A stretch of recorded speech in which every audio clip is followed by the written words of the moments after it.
Bonjour à tous et bienvenue sur Aventure Crypto. Aujourd'hui, on est encore avec Thibaut de la chaîne Éternel étudiant pour parler des NFT. Donc les NFT, si vous vous intéressez un petit peu à la crypto, c'est un sujet qui a explosé l'année dernière et on en parle aussi beaucoup encore cette année. Donc c'était pour faire un point avec lui sur ce qu'il en pense, si ça a vraiment une utilité ou si, comme on l'entend beaucoup, ça a juste une valeur spéculative, ça permet voilà avec aucune base réelle de faire de l'évasion fiscale même. Bon bref, on a entendu pas mal de choses, c'était pour voir ce qu'il en pense. Donc les NFT, pour ceux qui sont pas forcément au courant, donc c'est les jetons non fongibles qui sont apparus en premier sur la blockchain Ethereum avec les CryptoKitties en 2017. Après, il y a eu l'apparition des CryptoPunks qui sont revenus à la mode dernièrement. Et au cours des années 2020 et 2021, on a vu l'apparition d'autres collections, comme par exemple les Bored Ape, avec le Bored Ape Club, donc voilà, avec des collections assez célèbres, et aussi beaucoup de collections beaucoup moins célèbres, avec une explosion du nombre de tokens disponibles, une explosion des plateformes, une explosion des volumes, et surtout une explosion des prix qui a fait parler beaucoup, beaucoup ouais, de ce type de crypto. Donc c'est des jetons non fongibles. Et donc, voilà, c'est aujourd'hui pour faire un point sur la situation actuelle et surtout le futur de ces jetons. Donc, peut-être Thibaut, si tu veux voir ce que nous partager ce que tu en penses, voilà, la hausse des prix, peut-être commencer par ça, voir si c'était raisonnable, tout cet engouement qui a surgi un peu d'un coup par rapport à ces NFT, voir si c'était raisonnable. Et après, on parlera peut-être de ce qu'on envisage pour le futur. Ouais, bah écoute, pas de souci. Déjà, donc tu as expliqué brièvement ce qu'était un NFT, mais déjà peut-être faire un rappel de ce qu'est la fongibilité.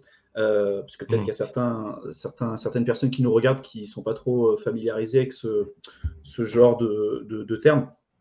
Donc, pour faire simple, un token non fongible, c'est un token qui ne peut pas être interchangeable avec un autre token.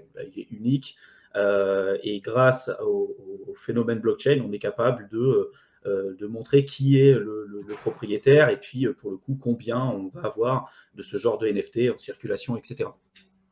Donc la fongibilité, c'est simplement quand on a un token qui va être fongible, il va être interchangeable l'un avec l'autre. Donc par exemple, si on prend le cas de crypto-monnaies qui sont vraiment fongibles au sein même du protocole, on va par exemple citer Monero, qui pour le coup fonctionne avec une blockchain qui va être opaque et du coup, il n'y a pas de distinction entre les XMR qui sont du coup les différents Monero. On n'a aucun historique qui est attaché avec les utilisateurs et sur chacune des transactions. Donc voilà, on est capable d'interchanger les Monero les uns avec les autres. Pareil avec des pièces de 1 euro. Voilà, il n'y a pas de distinction entre les deux. J'ai une pièce de 1 euro, tu as une pièce de 1 euro, on peut les interchanger, ça pose aucun problème. Donc on dit que ces pièces-là, pour le coup, elles sont fongibles. Le problème avec on va dire les investissements ou les crypto-monnaies qui ne sont pas forcément fongibles, c'est qu'on peut avoir après on va dire des disparités de prix. Ça peut arriver, on peut avoir des disparités de prix en fonction de l'historique de chacune des transactions. On pourra peut-être l'évoquer sur notamment les problématiques qu'on peut entrevoir sur le cas des blockchains transparentes comme Bitcoin, Ethereum, etc. Ce sera peut-être le cas d'un autre sujet. Et voilà pour le concept lié à la fongibilité. Alors, pour revenir dans le cadre là, de ces vidéos, les NFT, il faut savoir que, comme l'a dit Théo, au départ, ça a commencé avec une petite application au niveau des jeux vidéo avec CryptoKitties et en 2017. Et ça avait tellement bien marché que rien que cette application-là a fait exploser les frais de transaction sur Ethereum. Il y a eu des temps pour valider les transactions, pareil, qui ont crevé les plafonds. Et c'était l'une des premières applications. Alors, on était très loin de s'imaginer de ce que ça pourrait représenter dans les années à venir, mais on voyait néanmoins qu'il y avait quand même une certaine demande. Et après, ça s'est démultiplié avec plein d'autres applications. Aujourd'hui, on est capable de retrouver des NFT notamment sur ce qu'on appelle les collectibles. Donc, on peut voilà, récupérer certains objets, certains items qu'on peut stocker sur notre portefeuille MetaMask ou autre. Il y a tout ce qui est aussi lié aux noms de domaine, des noms de domaine crypto, on pourrait être amené à en parler, mais ça fait partie aussi d'une autre catégorie de NFT. Il y a tout ce qui est aussi lié aux œuvres d'art, tous les NFT qui peuvent être appliqués à l'industrie du jeu vidéo, donc tout ce qui est lié au crypto gaming. Et moi, pour le coup, je suis plutôt plutôt intéressé et très aussi, en tout cas, sur cette dernière catégorie de NFT, bien que je pense qu'il y aura plein d'autres applications qui vont arriver dans les années à venir. Mais à titre personnel, par exemple, sur tout ce qui est lié sur l'investissement de NFT, comme tu l'as dit, sur les Bored Ape, les CryptoPunks et tout ce qui est même art digital, pour le coup, je pense que c'est un domaine très difficile à comprendre. C'est très compliqué de pouvoir savoir à l'avance quel NFT va être en mesure de surperformer les autres et sur lesquels on va être en mesure de pouvoir faire de l'argent, et surtout à partir de quel moment on va pouvoir être en mesure de les revendre, parce qu'aujourd'hui on n'a aucune idée de si ces NFT-là vont passer, on va dire, la barrière du temps. On sait qu'il y en a qui ont fait beaucoup d'argent en flippant certains NFT, mais là on reste encore plus dans une catégorie, pas forcément d'investisseurs, mais plutôt de traders, et moi c'est pas mon cas. Je préfère mieux essayer de trouver des NFT voilà, sur lesquels j'y vois un potentiel sur l'avenir et sur lesquels je me dis, bah, ok, si je ne l'achète pas forcément au bon moment, c'est pas très grave. Alors que si on achète, là, comme ceux qui ont acheté certains NFT en 2021, par exemple, vu qu'on est sur des catégories d'investissement qui sont aussi très peu liquides, là, pour le coup, un faux investissement, on peut vite s'en mordre les doigts, quoi. Donc voilà, bon, voilà un petit peu pour l'introduction. Je ne sais pas ce que toi, du coup, tu voulais entamer en premier comme sujet, mais déjà, je pense que Non, c'était pour bien. Ouais, non, mais pour rappeler le côté fongible, voilà, fongible, non fongible. Donc c'est vraiment voilà le caractère unique du jeton qui va faire sa valeur au final en fonction de son utilité. Et moi après, je te rejoins tout à fait sur le côté œuvre d'art numérique, où c'est vrai que j'ai regardé ça de manière un peu dubitative, de voir le prix de certaines œuvres d'art entre guillemets, parce que voilà, il y a des choses qui sont vendues pour très cher et voilà, franchement, c'était la qualité du design était bon pour à mon sens. Après voilà, c'est encore c'est de l'art, c'est subjectif, mais t'es un peu voilà, c'était pas forcément le moi j'aurais pas mis ce prix-là c'est sûr, mais voilà, c'est plus s'y intéresser pour voir ce qui va le sujet de la vidéo, voir ce qui vient après, parce qu'on se rend compte au final dans la crypto qu'à chaque fois sur les cycles haussiers, il y a des nouvelles il y a un ou plusieurs types de jetons ou d'innovation qui fait son apparition, qui bon c'est un peu la folie avec des choses pas forcément très saines, voilà, avec beaucoup d'arnaques et tout, mais les projets qui restent et qui arrivent à se développer pendant tout le cycle baissier par la suite, au final c'est un peu la base et c'est ceux qui vont exploser lors du prochain cycle, comme la DeFi bon, qui est apparue en 2017 avec beaucoup de scams, beaucoup de choses au final. Et le bear market a fait le tri en gros dans les projets, tout ce qui était scam, tout ce qui tenait par la route, toutes les entreprises qui n'étaient pas vraiment prêtes à délivrer un projet sérieux et avec une assise financière solide pour passer les 2-3 ans de bear market. Bon, mais ça c'est dehors. Mais après, toutes celles qui ont réussi à tenir, à développer leur projet justement en période de bear market, à mettre en place petit à petit des choses voilà sérieuses et intéressantes. Au final, ça a permis l'explosion de la DeFi et voilà, participer au bull market. Et moi, je pense que les NFT, alors pas forcément la partie art numérique, bien que ça jouera, mais toutes les autres applications qu'on va peut-être pouvoir maintenant voilà, qu'on pourrait changer, c'est plus ça qui va peut-être voilà pousser un peu le prochain bull market en crypto. Donc je pense que c'est intéressant de s'y intéresser dès maintenant. Maintenant voilà qu'on est plus dans une phase baissière pour voilà commencer à s'intéresser aux possibilités, à voir ce qui se fait et bon, pourquoi pas commencer à rentrer sur des projets, même si moi pour l'instant je suis plus en train de faire voilà du screening, à faire du prospecter, regarder un peu ce qui se fait, les applications. Et c'est vrai que je t'avoue que j'ai pas encore investi concrètement sur un projet ou voilà, ou quelque chose de très concret. Par exemple, toi, je sais pas si t'as investi par exemple dans le gaming, comme tu disais, parce que voilà, le côté non fongible, on voit tout de suite l'utilité pour les jeux vidéo d'avoir après c'est ce qui se vend en plus au final maintenant, même dans les jeux legacy comme je sais pas Counter Strike au League of Legends, au final, qui propose un jeu pas cher ou même voire gratuit, et là où il y a vraiment de l'argent qui est fait sur les microtransactions in-games, au final, où c'est les échanges d'items, les échanges de skins, les échanges d'armes, avec des caisses de loot, ouais, après, bon, c'est tous ces termes du domaine du gaming, au final, où les entreprises font beaucoup plus d'argent sur la vente d'objets et les échanges dans le jeu, voilà, d'objets qui permettent ou d'être plus performant ou voilà pouvoir personnaliser son personnage dans le jeu. C'est là où il y a vraiment tout l'intérêt. Donc Ah, Je je sais suis pas tout à toi, fait d'accord avec toi. Et d'ailleurs, on va dire les premières applications sur le Web 2, ce qu'on appelle le Web 2, c'était, voilà, on a la couche d'Internet et puis il y a des grosses entreprises qui créent différentes applications, différents services. Et nous, les utilisateurs, on va utiliser ces entreprises-là. Euh, Sur l'industrie du jeu vidéo, le Web 2, en fait, on a des grosses boîtes comme Blizzard, comme Riot, etc., qui derrière vont créer des jeux vidéo et qui détiennent l'actif sous-jacent, bien que les joueurs ont eu une part importante dans la réussite de ces entreprises-là. Et pour citer un cas, par exemple celui de Minecraft, ce qui a fait la notoriété de Minecraft, c'est souvent les joueurs qui ont créé des maps, qui ont créé des jeux, qui ont partagé ça avec les joueurs. Et ça, c'est des vrais actifs qui n'ont pas pu, dont les joueurs n'ont pas pu en profiter, mais qui a profité vraiment pleinement à l'entreprise. Donc ça, c'était un peu le problème du Web 2, où en fait tout ce qui avait été créé dans le jeu était détenu uniquement par l'entreprise et les joueurs n'avaient pas leur mot à dire.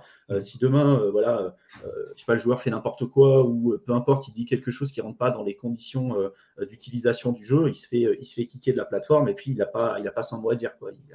Il a aucun actif, il a le droit à aucune part en fait dans l'entreprise et sur la valorisation qu'il aurait pu qu'il a créé de son côté. Sur le Web 3, c'est différent justement avec l'arrivée des NFT parce que là, chaque joueur peuvent être en mesure de détenir une part des actifs qui sont créés dans le jeu. Et donc, si on crée de la valeur en étant un joueur, ben, on détient une vraie valeur dans le jeu, pour le coup, qui a une vraie valeur monétaire. Donc, c'est tout l'idée, en fait, du métavers, de la GameFi, etc. Et pour donner quelques exemples, pour le cas, par exemple, d'Illuvium, qui est un projet que j'affectionne particulièrement, qui fonctionne un peu comme Pokémon pour le coup. Hein. On a des Pokémon, on a des créatures voilà, qu'on va aller capturer avec des Pokéballs, etc. Sur Illuvium, c'est un peu la même chose, sauf que ça va pas être des Pokémon, ça va être un autre type d'animaux qu'on va pouvoir récupérer. Et pour le coup, on sait par exemple que pour chaque créature qu'on va être en mesure de capturer, il va y en avoir un certain nombre dans le jeu, que pour pouvoir les faire évoluer, il va falloir avoir tant d'éléments pour pouvoir les mettre ensemble pour ensuite pouvoir les faire évoluer. Pour ceux qui ont déjà joué à Pokémon, pour faire évoluer votre Salamèche en Reptincelle, puis ensuite en Dracofeu, il faut juste faire monter de niveau. Là, pour le coup, il va falloir capturer un certain nombre de créatures, mais on sait que ces créatures-là, elles vont avoir un nombre limité. Et donc, plus il va y avoir de joueurs, plus il va y avoir de la demande, plus ça va être compliqué d'obtenir ces créatures-là. Donc, on peut estimer que derrière, ça pourrait avoir une vraie valeur monétaire. Et pareil, tous les actifs qui sont utilisés dans le jeu, on a la possibilité d'acheter des parcelles de terre, par exemple. Sur Illuvium, je crois qu'il y en a 100 000 qui vont pouvoir être disponibles sur toute la création du jeu. Il y a différents tiers, donc différents niveaux de rareté, le tiers 1 jusqu'au tiers 5. Et derrière, il y aura la possibilité, par exemple, en détenant ces terres qui sont représentées par un NFT, de créer des ressources qui vont pouvoir être utilisées dans le jeu pour pouvoir évoluer, pour faire évoluer son personnage, pour pouvoir capturer des créatures, etc., tuer des plus gros boss, rejoindre des guildes, etc. etc. Donc il y a une vraie utilité et on est capable, derrière, de pouvoir développer des vrais revenus passifs parce que pour prendre le cas, par exemple, de Sandbox, hein, les deux plus gros dans l'industrie on va dire, du métavers, ça va être Sandbox et Decentraland aujourd'hui. Mais si on prend le cas, par exemple, de Sandbox, on peut très bien acheter des parcelles de terre sur Sandbox. Il y a des personnes aujourd'hui qui louent leurs parcelles de terre à d'autres utilisateurs, comme si aujourd'hui vous achetiez une parcelle de terrain physique et sur lequel vous le prêtiez pour que quelqu'un puisse l'utiliser pour créer un bien immobilier ou peu importe. Derrière ce qui est payé ou les revenus qui sont générés, une partie vous sont versés à vous et une partie est utilisée par le joueur qui aura utilisé votre parcelle de terre. Il y en a sur Sandbox, par exemple, qui créent des casinos. Je crois que même aussi sur Decentraland, ils le font. Ils créent des casinos digitaux, donc des mini-jeux comme ça. Les joueurs vont sur les parcelles de terre de ces utilisateurs-là, vont utiliser du mana ou du sand, qui sont les crypto-monnaies de ces deux écosystèmes-là, pour jouer à ces mini-jeux. Et puis derrière, vu qu'ils vont sur vos parcelles et vu qu'ils utilisent cet argent-là pour jouer au mini-jeu que vous avez créé, vous allez toucher une partie de ces revenus. Et après, derrière, on peut se dire, ouais, il n'y a pas de lien entre la vie physique et puis ce monde digital. Mais c'est faux, parce que justement, avec les NFT, l'industrie même des crypto-monnaies fait qu'aujourd'hui, si vous recevez du sand, du mana, vous pouvez l'échanger contre du bitcoin, par exemple, ou contre des stablecoins, et après les rééchanger contre des euros. Donc derrière, on peut imaginer carrément des nouveaux jobs qui seraient créés des personnes qui seraient peut-être même, je sais pas, agents immobiliers dans le métavers, avec des gens qui vont aller négocier des parcelles de terrain dans le métavers, des personnes qui seraient promoteurs immobiliers à l'intérieur. Ouais, totalement. Tout ce qui se fait en fait dans le monde physique, on serait capable d'avoir l'équivalent, en fait, si je puis dire, dans le monde digital, et avec même une interconnexion avec tous les jeux. C'est-à-dire que c'est justement ça qu'on appelle le métavers. Aujourd'hui, on donne ce mot métavers un peu, on va dire un peu n'importe comment.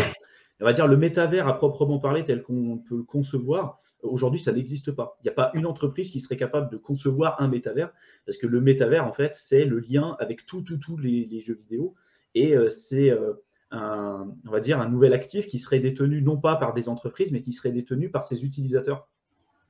Donc demain, on peut imaginer même quelqu'un, un joueur qui va dans un jeu vidéo, je vais prendre un connu, par exemple World of Warcraft, qui va beaucoup jouer, donc il va faire évoluer son personnage, et puis à un moment donné, il va récupérer une épée légendaire. On sait que cette épée légendaire, elle est disponible peut-être qu'en 2 fois dans tout le jeu vidéo. Donc cette épée, elle a une vraie valeur, et pour peu que le jeu soit très utilisé, on sait qu'il y a une vraie demande et une vraie valeur monétaire. Derrière, on peut se dire, tiens, cette épée dans le jeu vidéo, je peux très bien l'utiliser, par exemple, pour la déposer en collatéral, parce que c'est une vraie valeur monétaire, pour emprunter de l'argent, utiliser cet argent-là pour aller le récupérer dans la vie physique et investir dans l'immobilier, ou même se dire, tiens, cette épée-là, dans ce jeu, je peux être capable de le transférer dans un autre jeu vidéo, parce que il m'appartient, et donc il y aurait un lien, vraiment une interconnexion avec tous les jeux. Et ça, il faut savoir que cette industrie de la GameFi, donc du jeu un peu décentralisé, pour le coup, en utilisant l'écosystème crypto, c'est une industrie, je crois que Fidelity avait fait une étude dessus, de plusieurs trillions de dollars, donc ce qu'on appelle le métavers à proprement parler. Aujourd'hui, quand on regarde sur CoinMarketCap, l'industrie de la GameFi sur les cryptos, c'est quoi? Je crois que c'est la dernière fois que j'avais regardé, c'était 50 milliards en termes de capitalisation. On estime que voilà. 98 kg Traxi. Voilà, c'est ça. Et il y a plein de nouveautés qui commencent à arriver. Le Play to Earn avec Axie Infinity, le Move to Earn avec la première application qui était StepN. Il y a les crypto gaming guilds, des guildes par exemple qui sont en train de se créer pour aller farmer dans un regroupement de joueurs qui sont présents sur certaines organisations, et nous, on peut détenir une partie des tokens de cette guilde, et les joueurs qui vont aller farmer des objets, des items, des NFT sur tout un tas de jeux vidéo différents, derrière, ils vont aller récupérer une vraie valeur monétaire pour le coup, et nous, en proportion du nombre de tokens de la guilde qu'on va détenir, on aura le droit à une partie de ces revenus-là. Donc ça, pareil, ça commence à se développer. Bref, c'est la partie émergée de l'iceberg, mais je suis intimement convaincu que l'industrie du jeu vidéo appliquée avec celle des NFT dans les 10, 15, 20 prochaines années, ça sera une des applications les plus importantes, en tout cas selon moi, et celle qui aura le plus de potentiel, quoi. Oui, tout à fait d'accord. Moi, sur la partie gaming, je partage tout à fait ton avis, et c'est bien qu'on en parle parce que c'est vrai que pour beaucoup de personnes, voilà, moi quand j'en parle à mes proches, à mes amis, c'est vrai que qui sont pas forcément dans la crypto, ça leur paraît fou rien que de penser ça. Mais moi, je pense même, tu dis 10, 20 ans, mais moi, je pense prochain bull run, déjà, on aura des projets beaucoup plus gros, avec beaucoup plus interconnectés, parce que là on a vu par exemple Axie qui a vraiment explosé fin 2020, début 2021, qui a un peu le premier Play to Earn a vraiment fonctionné avec les mécaniques au final que tu décris. C'est vraiment voilà, avec des personnages dans le cas d'Axie, c'est des Axies qu'il faut acheter, donc c'est des 3 personnages, 3 NFT initiaux que vous devez acheter, et après effectivement il va falloir jouer pour les entraîner, monter de niveau, et pour aller gagner des ressources qui sont au final des crypto-monnaies aussi, mais les crypto-monnaies du jeu, qui vont pouvoir permettre d'avancer, et vous pouvez rajouter de l'argent pour faire évoluer. Bon, bref, il y a toute une mécanique, c'est pour ça que ça s'appelle GameFi, parce que c'est un peu introduire les mécaniques de la finance dans les jeux vidéo, avec voilà tout un jeu qui est étudié pour être fun, pour pouvoir jouer, mais aussi avec toute une mécanique monétaire dans le jeu qui est idéalement qui doit être le plus voilà, qui incite les gens à participer, à jouer, et avec une réelle possibilité de faire de l'argent. Mais voilà, il y a ceux qui vraiment se rentrent au début. Bon, moi je vais t'intéresser, Au final, je suis pas rentré. Bon, j'aurais dû, très clairement, vu la performance que ça a fait. Mais voilà, il y avait vraiment de la possibilité de faire beaucoup d'argent si on s'y intéresse plus comme un investissement. Voilà. Mais après, sur même des joueurs qui juste aiment les jeux vidéo et qui veulent en plus gagner un petit peu grâce au fait que ça soit sur la blockchain, que ce soit dans cet environnement un peu GameFi, il y a moyen en plus de combiner un hobby qu'ils auraient de toute manière et le fait de gagner potentiellement voilà un peu d'argent de côté ou même jusqu'à beaucoup d'argent. Et après la prochaine étape, là aussi je te rejoins, c'est le lien entre tous ces univers, tous ces jeux et aller faire des choses beaucoup plus poussées, voilà, prendre des collatérales en collatéral un NFT d'un jeu et puis pour aller le mettre contre un actif de la vie réelle qui est cet actif de la vie réelle le réutiliser et à faire toute une boucle au final de NFT qui avec des systèmes de rente et de revenus passifs qui seront juste fous et qu'on s'imagine même pas à l'heure actuelle parce que voilà, ils sont pas encore développés mais qui viendront. Donc Ouais, c'est peut-être vraiment. Et puis là, c'est la partie vraiment émergée de l'iceberg, hein. On ne peut pas s'imaginer de ce à quoi pourrait véritablement ressembler le monde, en tout cas l'industrie du jeu vidéo dans les 10, 15, 20 prochaines années. C'est comme au début d'Internet. Si au tout début d'Internet, quand on avait du mal à ouvrir nos emails, on nous aurait dit bah, plus tard, tu seras capable de commander tout sur Internet, de regarder des vidéos en streaming sur une plateforme qui s'appelle YouTube, tu pourras tout télécharger, etc. etc. On ne pouvait pas l'imaginer parce que ça n'existait pas en fait. Et je suis persuadé que ça va être la même chose dans tout ce qui est lié à la GameFi. Et donc derrière, c'est là aussi où le potentiel est complètement dingue. C'est-à-dire que c'est très difficile en tout cas selon moi, quand on n'a pas de correspondance entre ce qui existe dans la vie réelle et de se dire tiens, le potentiel, il est là, quand c'est quelque chose qui est créé de zéro, un peu, c'est très compliqué de savoir jusqu'où ça peut aller. Tu vois.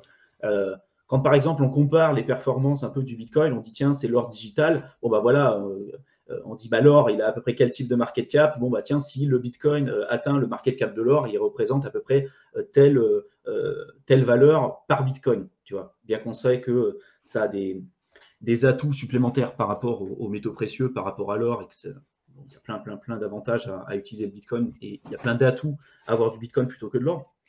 Mais voilà, je trouve que c'est compliqué derrière de mettre une vraie valeur et de mettre un vrai potentiel derrière, un vrai niveau de potentiel là-dessus. Ce que je suis convaincu en tout cas, c'est que ce n'est pas une question, encore une fois, de si ça va arriver, c'est quand. Et que le plus dur, je trouve, parce que c'est un peu comme aujourd'hui quand on a des écosystèmes qui se développent, on a l'écosystème Bitcoin, l'écosystème Ethereum, l'écosystème AVAX, etc. etc. C'est un peu comme des îlots. Je pense que tu seras d'accord avec moi de penser que aujourd'hui, l'univers crypto tel qu'il va être amené à se développer, enfin moi je le conçois beaucoup plus comme étant un univers multi-chain et cross-chain, donc avec des interconnexions avec les différentes blockchains, et je ne le vois plus comme étant une seule et unique blockchain qui va répondre à toutes les problématiques aujourd'hui. Et donc je pense qu'aujourd'hui on a le même problème avec l'industrie un peu du jeu vidéo et de la GameFi, c'est-à-dire qu'on a d'un côté Axie Infinity, on va avoir Illuvium, on va avoir tout un tas de projets comme ça et de jeux qui peuvent avoir un potentiel, qui vont avoir un intérêt et qui se développent. Mais pour l'instant, je trouve que c'est difficile d'avoir une vraie connexion et d'avoir une vraie plateforme qui va permettre d'interconnecter les différents projets les uns avec les autres. Il y en a qui ont essayé de le faire, comme par exemple Engine. Projet Engine, il y a aussi Gala qui essaye d'être ces couches de base d'infrastructure pour permettre de créer ces interconnexions avec les différents jeux vidéo. Et je pense qu'on n'y est pas encore et qu'on n'a encore absolument rien vu. Tous ceux qui pensaient que Axie Infinity, c'est bon, on a découvert la GameFi et qu'on n'aura pas plus d'innovation. Moi, je le vois comme ça. Axie Infinity, je le vois un peu comme la période où on avait Snake sur notre téléphone portable au tout début, tu vois. C'est-à-dire que oui, ça a fonctionné, un peu comme Tetris ou comme Pac-Man, si tu veux. C'est les premières applications. Ils ont une très belle réussite en pleine période de bull run. Là, beaucoup moins en période de bear market. Dernièrement, j'avais vu qu'ils avaient perdu plus de 99% de leurs revenus, quand même, de ce qu'ils avaient été capables de générer sur les années en plein bull run. Et ce qu'il faut bien savoir, c'est que ces jeux vidéo-là, les joueurs, en tout cas, moi, je suis un vrai ancien joueur. Et le problème, c'est que le problème que je vois avec tous ces jeux-là, c'est que beaucoup de joueurs, après, ont tendance à se lasser. C'est-à-dire qu'on peut avoir des pics comme ça avec Axie Infinity où tout le monde va en parler pendant pendant 1 an, 2 ans, et puis après, les gens ils se lassent, ils disent punaise, c'est bon, ça me saoule, je vais passer à un autre jeu. Et c'est le problème qu'on a en fait quand on n'a pas des vraies infrastructures de base, avec des vraies interconnexions les unes avec les autres, etc. C'est qu'on peut avoir des pics comme ça, avec des volumes de recherche importants, des gens qui s'intéressent au jeu, puis après, une fois qu'ils ont poncé le jeu, bah, ça marche plus. Et pour ça, il y a des millions et des millions de jeux qui sont sortis depuis que le jeu vidéo existe, qui ont très bien fonctionné au début, mais aujourd'hui, on n'en entend absolument plus parler. Et au final, en termes de proportion, des jeux qui ont permis d'être testés à travers le temps, il n'y en a pas énorme, quoi, qu'on connaît encore aujourd'hui, qui fonctionnent encore très bien. Là, il y a Pokémon, on peut citer Mario, on peut citer Zelda, on peut citer des gros noms comme ça. Mais au fond, c'est très compliqué de pouvoir avoir un jeu qui va être en mesure de tester comme ça et d'être gardé à travers le temps.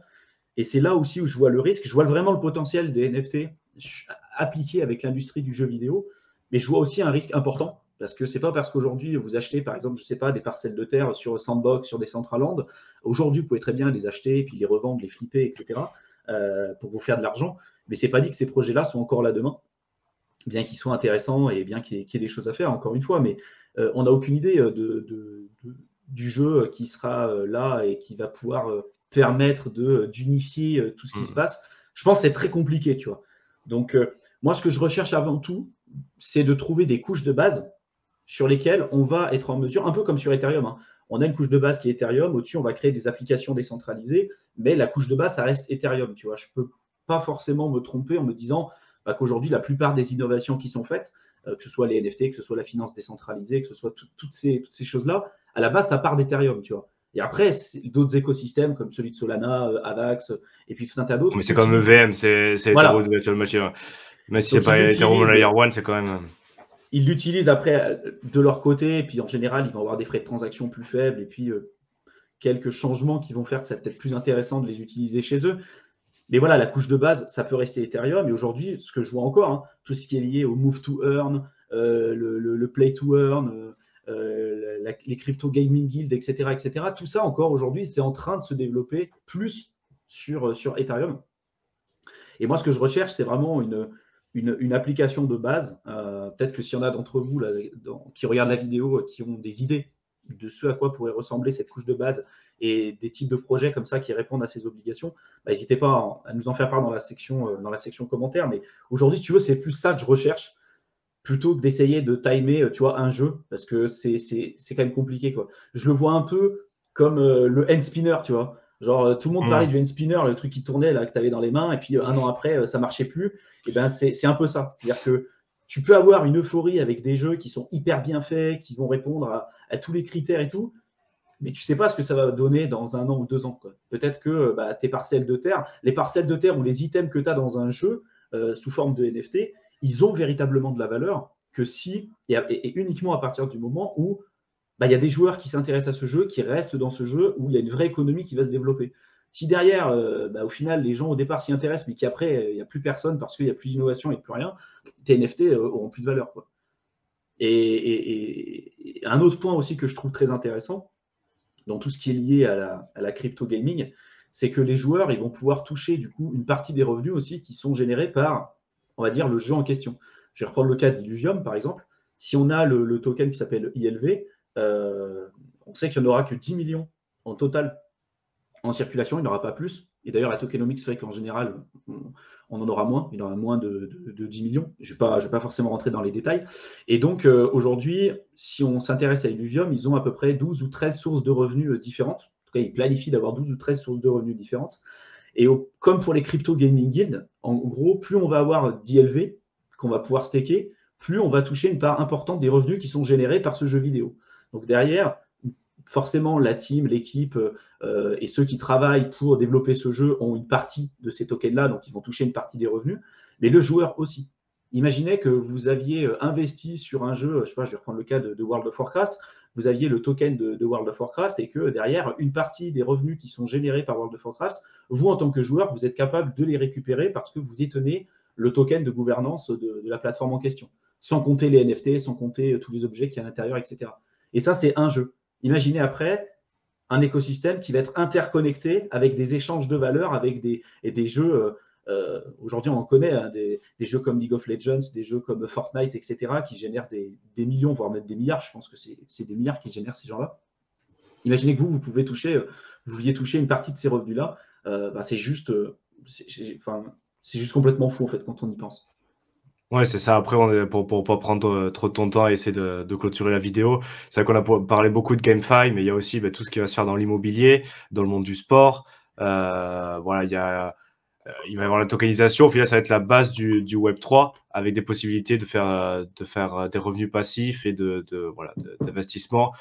Comme on l'a dit, mais qu'on ne connaît pas encore, qui seront sûrement possibles. On peut imaginer des choses, à voir si ça se concrétise. Donc, du coup, on sera amené à découvrir des projets, à reparler sur la chaîne.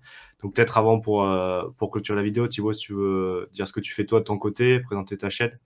Ouais, pour tous ceux qui s'intéressent à toutes les thématiques liées aux finances personnelles, l'investissement, business en ligne, etc., etc., j'ai une chaîne qui s'appelle Éternel étudiant. Je pense que tu mettras le lien, comme d'habitude, dans la description de la Ouais. vidéo.